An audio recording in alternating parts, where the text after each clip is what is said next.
Obsessive Compulsive Disorder, also known as OCD. What's going on, Secoya Nation? Dr. Shilling bringing you today's wellness wisdom. And it's been a hot minute, so here we are. So OCD is something we joke around here about because I get a little crap about being a little OCD. Emma and Curtis were reminiscing about Emma's fun times with me on the early days, and Curtis was like, "You have it so easy now."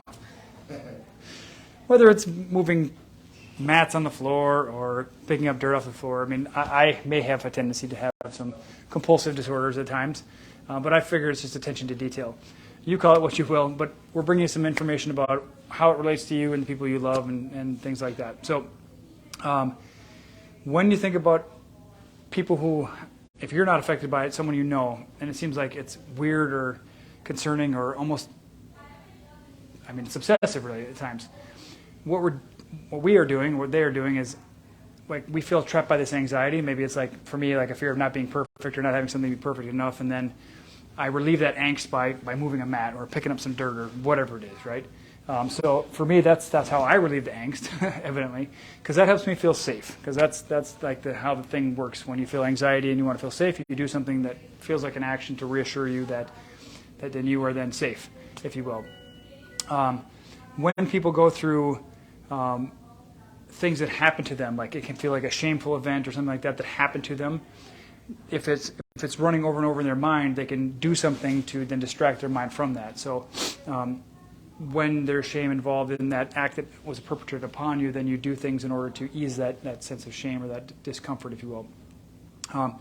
When we're children, if we observe a mother or a caregiver of some sort who has some type of panic or some type of real scare fright, and that is a repetitive thing, like they have a tendency to react strongly, that can lead us to then develop an OCD response to life in general because of their angst and their stuff like that. So the research talks about disgust with separation conflict. So either wanting to separate from someone and maybe not being able to, so then your way of diffusing that stress related to that anxiety of being around a person you wanted to separate yourself from is then doing that OCD thing, checking the stove, checking the lock, checking the whatever. That's one way of looking at it. There's one aspect of it talks about look for a child or a relationship that was evident outside of a marriage. And so when there's a relationship, like a committed relationship, and then there's a child or a relationship, extramarital affair, if you will, whether it's emotional or physical, whatever it might be, that can affect the genealogy, which then can affect the neuroemotional stresses handed down from generation to generation, and things like that. So these are just some general ideas relating to OCD and how they might affect you or someone you love. So when in doubt, check yourself.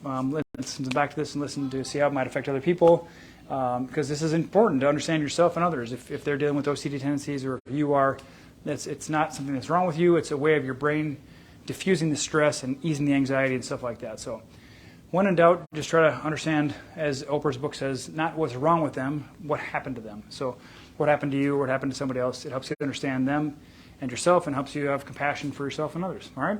So hope this helps. Hope it's thought-provoking and you have better insight now. And let us know if you have any questions. All right, guys? Take care. Bye-bye.